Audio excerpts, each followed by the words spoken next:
தினத்தந்தி மற்றும் விஐடி சென்னை இணைந்து வழங்கும் கல்வி கண்காட்சி 2025 திருச்சி மற்றும் சேலத்தில் அனுமதி இலவசம்.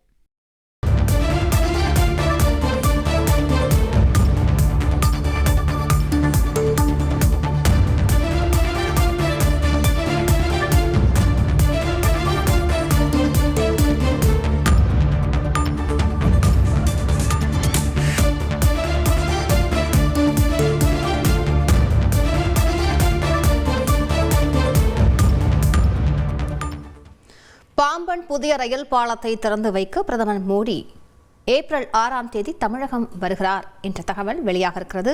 இது பற்றிய முக்கிய செய்தியாக பார்த்துக் கொண்டிருக்கிறோம். கூடுதல் விவரங்களை செய்தியாளர் விஸ்வநாதன் வழங்கி கேட்கலாம். விஸ்வநாதன், வணக்கம். அவர் நிகழ்ச்சியில் கொடுத்த விரிவான தகவல்களை பதிவு பண்ணுங்க. மேலும் இந்த பாம்பன் புதிய ரயில் பாலமானது எவ்வளவு கோடி ரூபாயில் வர இருக்கிறது, விவரங்களை பதிவு பண்ணுங்க. வணக்கம்.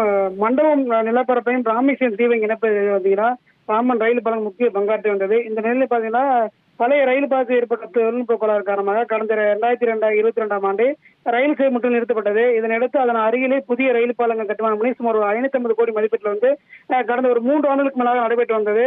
தற்போது அதன் பணிகள் நிறைவடைந்துள்ளது. இதனையடுத்து ரயில்வே துறை அதிகாரிகள் பல்வேறு கட்டங்களாக அதன் ஆய்வு பணிகள் ஈடுபட்டு வந்தாங்க. இந்த நிலைக்கு இறுதி கட்டமாக தென்னக ரயில் பொது மேலாளர் ஆர்வன் சிங் தலைமையிலிருந்து ரயில்வே துறை அதிகாரி இன்று காலை ராமேஸ்வரத்துக்கு வருகை தந்து ரயில் நிலையத்தை ஆய்வு பண்ணாங்க. அதனையடுத்து அதாவது நிகழ்ச்சி நடைபெறும் இடத்தையும் பார்வையிட்டதை அடுத்து இன்று தற்போது பாம்பன் புதிய ரயில் பாலத்திலிருந்து ரயில் இயக்கப்பட்டு அதனுடைய சோதனை ஓட்டம் நடத்தப்பட்டு வருகின்றது.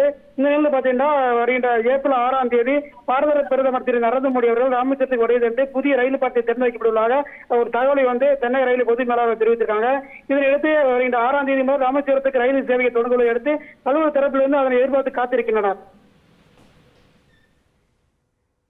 விரிவான விவரங்களுக்கு நன்றி விஸ்வநாதன். தினத்தந்தி மற்றும் விஐடி சென்னை இணைந்து வழங்கும் கல்வி கண்காட்சி 2025 திருச்சி மற்றும் சேலத்தில் அனுமதி இலவசம்.